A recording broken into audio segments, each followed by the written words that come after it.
Речь пойдет о лекарственных препаратах, а именно о шариках, травяных шариках от кашля и боли в горле с эмбликой, знаменитые очень, особенно при простудных как раз-таки заболеваниях и с проблемами с ротоглоткой. Растения, ну, опять же, то есть они полностью травяные. Что касается нашей семьи, в принципе, по лекарственным средствам, как бы мы в первую очередь перешли на тайского производителя и очень довольны, ну, в плане очень быстротой и эффективностью.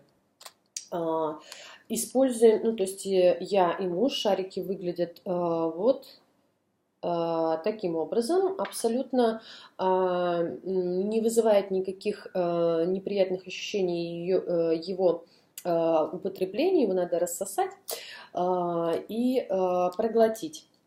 Фирма очень знаменитая, именно тайский производитель и лекарственных средств Абхаи.